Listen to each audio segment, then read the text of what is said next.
I couldn't hide my shock when I got a message sound from my lover while we were driving. So then, someone once said, "The what ifs and maybes are all that's left, a constant reminder of what could have been." And regretfully, I agree with that someone. Maybe the person was writing that quote from a place of deep pains and regret, a place where I am at right now, one I would give anything on earth right now to avoid. But sadly, I brought the situation upon myself. Hello, Reddits. My name is Dee. I will use the initial of my name because I do not want anyone coming after me after I make this post. I am 33 years old. I work at a bank and, in fact, the CFO, Chief Financial Officer, of the bank I work for. I won't mention the name of the bank for security purposes. I've been married for 13 years now. Yes, I know what you're all thinking. I got married really early. George, I will use this as my husband's name, and I met when I was just 20 and fresh out of college. He was 26 then and was always working. Oh, by the way, George is also a banker like I am.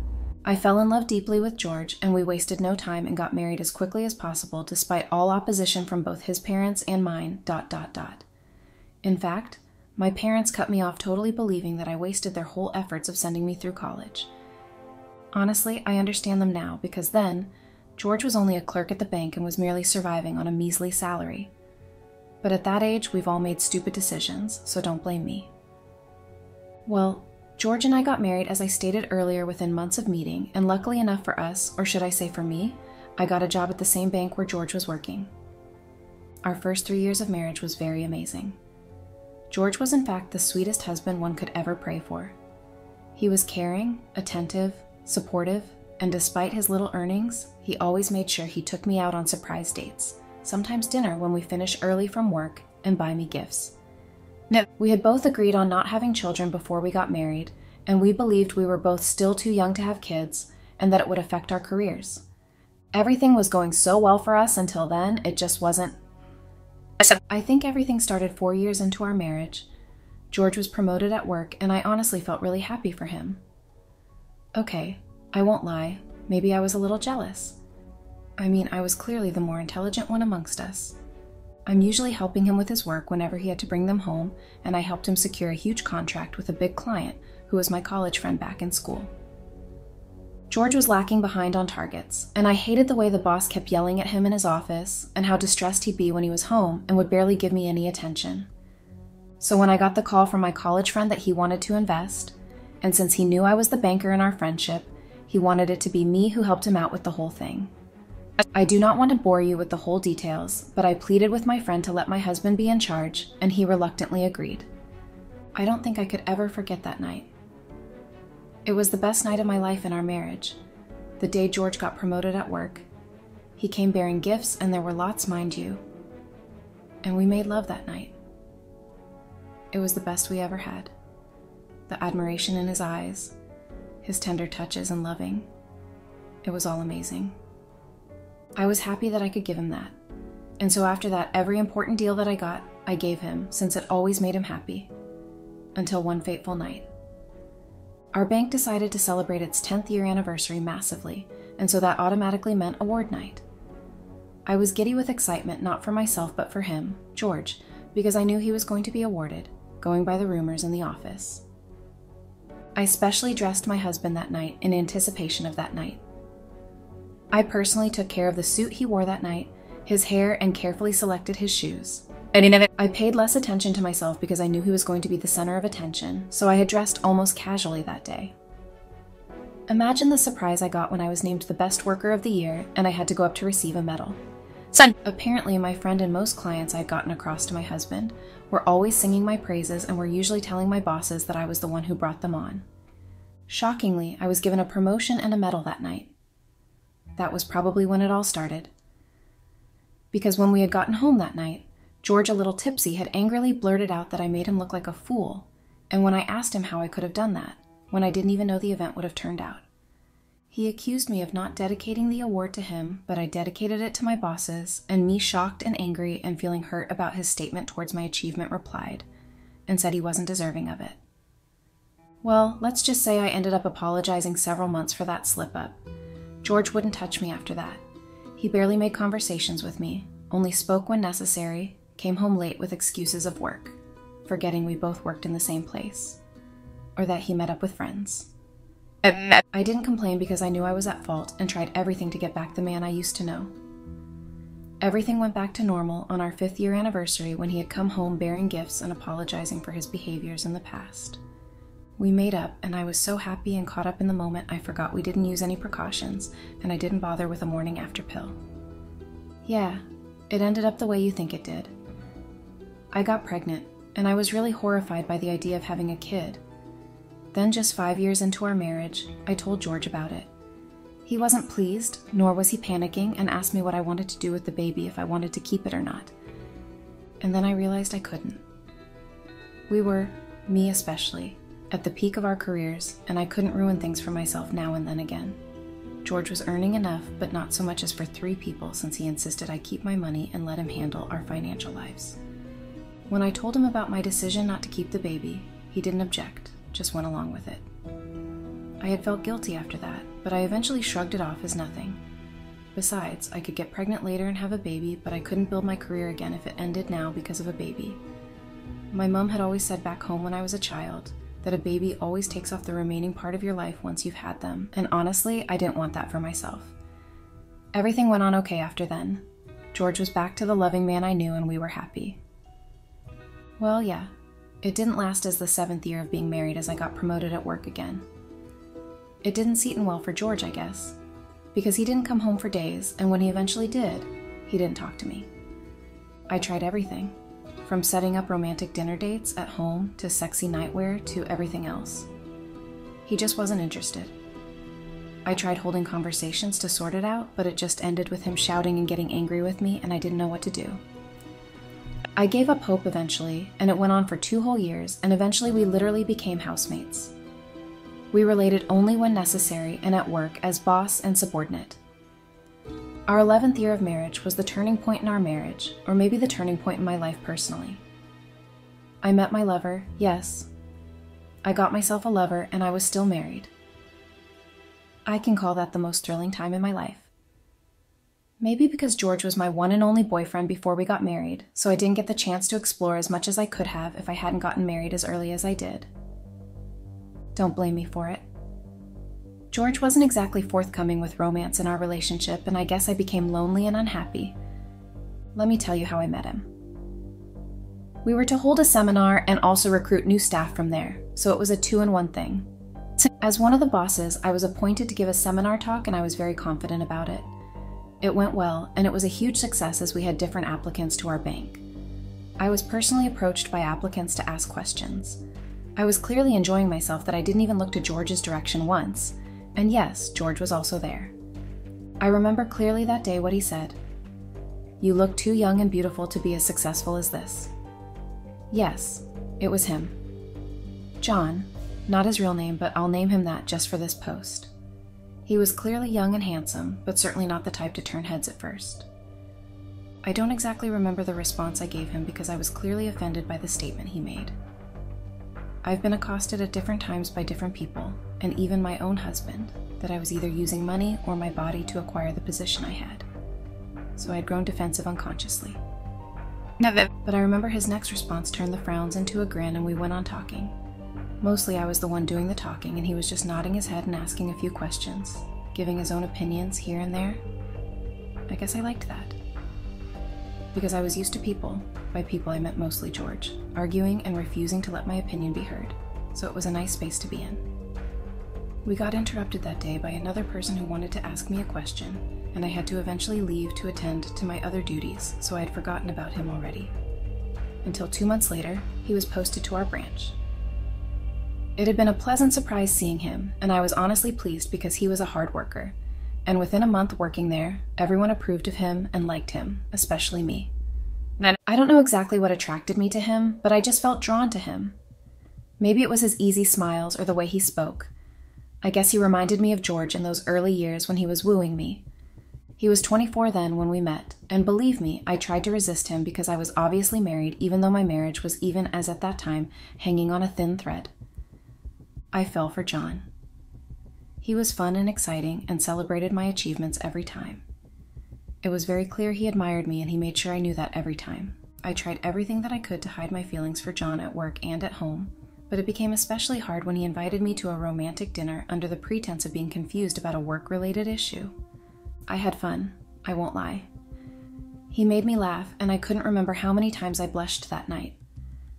When the dinner came to an end, I was really reluctant to go home, and maybe it was the drink. Maybe I was really tipsy because when he kissed me, I wrapped my arms around his back and returned the kiss. Getting home from that dinner and the kiss I couldn't get out of my mind, George confronted me and asked me where I was and who I was with. Which was a surprise because I didn't think he cared enough for that, so I just ignored him and went into my room. Oh yeah, we shared separate rooms. After that night, we had many dinners together, mostly at his place so we wouldn't be seen by anyone, which was actually my suggestion, and one thing led to another. We became lovers. Being with John made me feel young and beautiful. He was very daring. He had at one time come over to my place and bent me over my husband's cushion, which he loved sitting on whenever he was home, and made crazy love to me. One time, under the pretense of having work with me in my office, he had made love to me over my desk. Too many details, but might I add that there was no place in his house that was decent again from our lovemaking. Months after my continuous affair with John, I don't know what exactly changed in George because he became the man I once knew. He apologized over a surprising dinner date and told me to let go of the past, as he too was. I wondered after what he was letting go of. He became very attentive, would make me dinner, began to celebrate my achievements, made love to me. I won't lie, at that point, although I still loved George, his lovemaking was null compared to John's. And yes, I still found time for John. We still saw and had our usual crazy sex. Our relationship became more exciting because the more George wanted to be the perfect husband, the more I craved John's attention. It's not my fault. John was very addicting, and we've gotten so involved that I couldn't break things off with him. It was a very difficult choice, but I eventually decided to play a happy wife and a wide lover. Everything finally fell apart one evening. We went to a mutual friend's wedding, and George was driving me home. I couldn't hide my shock when I got a message from my lover while we were driving. So then I was trying to hide my phone and mumbling something about work when George slowly parked the car. My heart was beating so fast I thought it would burst. I was trying to play an indifferent me, but I felt really scared when George slowly turned his head towards me and asked, "Which one of your lovers is it now?" I couldn't even hide my shock, and when I recovered enough to deny it, he shouted angrily at me. Oh no. George knew. It was then George told me angrily that he knew about all my affairs over the years. He told me bitterly that our marriage wasn't working those early years because he found out I slept with my friend to get him the investment job, and he knew I slept with every other one of them too. And he knew of my recent lover too, but he didn't know I would be so brave enough to rub it in his face. I begged and begged him for his forgiveness, but George said it was over. He decided to quit our marriage of 13 years, just like that. I know what you're all thinking, but I did it for him. I loved him very much, and I wanted him to have those deals and be happy. Please help me. I need advice. George announced he was moving out, and his lawyer will be the only connection between us from then. I need to save my marriage, please. Update. I'm still reeling from the comments on my previous post. I knew I'd face backlash for my actions, but I didn't expect it to be this intense. People have been lashing out at me, calling me names, and judging me without knowing the full story. It's like they think I'm some kind of monster. To be honest, the comments have left me feeling emotionally unstable. I've been questioning my own worth, wondering if I'm indeed a terrible person. But then I remind myself that I'm human, and humans make mistakes. I've been trying to take the advice from my previous post to heart. I've reached out to George, and we've had some tough conversations. I've acknowledged my mistakes and taken responsibility for my actions. I've also started attending therapy sessions to work through my own issues. But it's hard when everyone around me seems to be against me. Even my friends and family are judging me, telling me that I've brought this upon myself. It feels like I'm alone in this, like no one understands what I'm going through.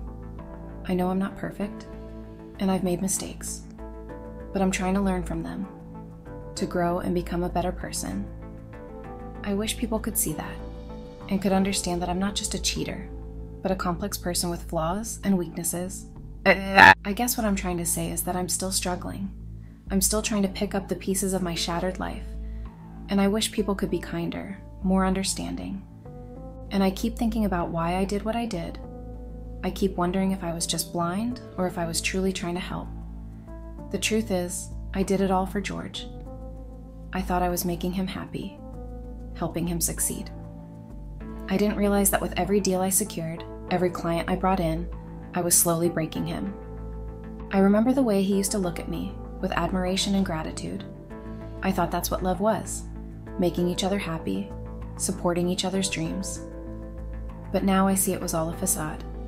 He was struggling, and I didn't notice. I didn't know that my actions were suffocating him, that he felt overshadowed by my success. I didn't know that he felt like he was losing himself in our relationship. All I knew was that I loved him, and I wanted to make him happy. It's ironic, isn't it? I thought I was doing everything for him, but in reality, I was doing it all for myself. I was trying to prove my worth, my value in the relationship. I didn't realize that true love isn't about making each other happy all the time. It's about being honest, vulnerable, and supportive. If only I had known. If only I had seen the signs. Maybe things would be different now. Maybe we could have worked through our issues together. But now, I'm left to pick up the pieces of my shattered heart, wondering what could have been if only I had known. Update. Hello Reddit, it's Dee again. I'm exhausted. The constant barrage of negative comments, the judgmental looks, the whispered conversations behind my back. It's all becoming too much. I thought I was strong enough to handle it, but the truth is, I'm not. No one seems to care about my feelings, about how I'm struggling to come to terms with the collapse of my marriage. All they see is the cheater, the homewrecker, the villain. No one stops to think about the pain I'm in, the guilt I'm carrying, the shame I'm trying to overcome. I've had enough. I need a break from all this toxicity. I've decided to take some time off work, to get away from the constant reminders of my failures. I need space to think, to reflect, to try and make sense of it all. I know some people will say I'm running away, that I'm not facing the consequences of my actions, but the truth is, I'm facing them every day. I'm facing the shattered remains of my marriage, the loss of my best friend, the destruction of my own self-worth. All right. I just need some time to try and put the pieces back together. I need to figure out who I am, outside of my marriage, outside of my job. I need to learn to love myself again, to forgive myself, to heal. So, I'll be taking a step back from the world for a while. I'll be focusing on myself, on my own healing journey. I hope that when I return, people will see me in a different light, as a person who's trying to grow, to learn, to become a better version of herself. People think that I haven't been trying to win him back, but that's not the case at all, ... In fact, I thought that if I could just win George back, everything would go back to normal, so I tried to do all the things that I thought would please him. I cooked his favorite meals, wore the clothes he liked, even tried to initiate conversations about his interests. But no matter what I did, he wouldn't even look at me. It was like I was invisible to him. I felt like I was dying inside, like I was losing myself in the process of trying to save our marriage. I remember the other day, I spent hours cooking his favorite dinner, setting the table with candles and flowers, trying to create a romantic atmosphere. But when he came home, he just walked past me and didn't even acknowledge my efforts. I felt so defeated, so worthless. I realized that I was trying to buy his love, to earn his affection, but it wasn't working. He was gone, and I was just a shadow of myself trying to hold on to something that was already lost. It's hard, but I'm trying. I'm trying to let go of the need for his approval, his love. I'm trying to find my own identity, my own happiness. It's a journey, and it's not easy, but I know it's necessary. Update. Hey Reddit. I have to admit, I was skeptical at first when one of the readers suggested I try therapy. I thought, what's the point? My marriage is over, I've ruined everything. But something about the suggestion resonated with me. Maybe it was the desperation. Maybe it was the hope that somehow, some way, I could fix myself, fix my life. So, I took a deep breath and made an appointment with a therapist. I was nervous, I didn't know what to expect. But as soon as I sat down in her office, I felt a sense of calm wash over me. She was kind, non-judgmental, and empathetic. She listened to my story, and then she said something that struck me to my core. You're trying to fix everyone else, but you're not fixing yourself. She told me that I needed to focus on my own healing, my own growth, that I needed to learn to love myself, to forgive myself. She suggested I try journaling, to get my thoughts and feelings down on paper. She suggested I practice self-care, take time for myself, and do things that bring me joy. She suggested I try to rediscover who I am, outside of my marriage, outside of my roles as wife and employee. It was like a weight had been lifted off my shoulders. I realized that I didn't have to be defined by my mistakes, by my failures. I could be more, I could be different. I left her office feeling hopeful, feeling like maybe, just maybe, I could learn to love myself, to forgive myself. Maybe I could learn to be happy again. I started journaling, and it was like unlocking a door to my soul. I wrote about my feelings, my fears, my dreams. I wrote about my marriage, about George, about the pain and the heartache. I wrote about my affair, about John, about the guilt and the shame. As I wrote, I started to see patterns, to see how my actions were driven by my own insecurities, my own fears. I saw how I had been trying to fill a void that I thought George or John could fill, but it was a void that only I could fill. I started trying practicing self-care, taking time for myself, doing things that brought me joy as recommended by the therapist. The therapist also suggested I try to forgive myself, to let go of the guilt and the shame. She told me that I was human, that I made mistakes, but that I could learn from them. She told me that I deserved forgiveness, that I deserved to be happy. It's hard, forgiveness. It's hard to let go of the past, to let go of the pain. But I'm trying. I'm trying to forgive myself, to forgive George, to forgive John. I'm trying to let go of the anger, the resentment, the bitterness. I'm trying to start anew, to start fresh. I'm trying to find myself, to find my own happiness. It's a journey of self-discovery, of growth, of healing. And I'm taking it one step at a time. Update. Hello Reddit, it's me again. Not everyone has been supportive of my journey. Some readers have been slashing me online, saying that I'm delusional for thinking I need to forgive myself. They say it's George who needs to forgive me, that I'm the one who cheated, who broke our vows. And maybe they're right. Maybe I am the one who needs to be forgiven. But the thing is, I'm not asking for George's forgiveness. I'm asking for my own. I'm trying to forgive myself for my mistakes, for my weaknesses, so my therapist says I should do. I've even tried reaching out to George to ask him to try therapy with me. I thought maybe, just maybe, we could work through our issues together, but he refused. He said he's done, that he can't keep reliving the past. I understand. I really do. But it's hard not to take it personally. It's hard not to feel like I'm still being punished, still being blamed. The online criticism has been hard to take too. Some people have been so cruel, so heartless. They don't know me, they don't know my story, but they're quick to judge, quick to condemn. It's made me wonder if I'm doing the right thing, if I'm being selfish by trying to forgive myself. But then I remember why I started this journey in the first place. I'm doing it for me, because I need to heal, because I need to move on. I'm not going to let the opinions of others define me. I'm going to keep moving forward, keep seeking forgiveness, keep seeking healing. For myself. Well, that's a lie. I've realized that forgiveness is a journey, but I'm not sure I'm ready for it. I'm still stuck in the anger, the hurt, the resentment. I thought I could let go, but it's harder than I thought. I wish I didn't need George's forgiveness to move on, but I do. I wish I didn't need his approval or validation, but I crave it. I'm still trying to prove to him that I'm worthy, that I'm not a mistake. I thought I could focus on my own healing, my own growth, but it's hard when I'm still haunted by my past.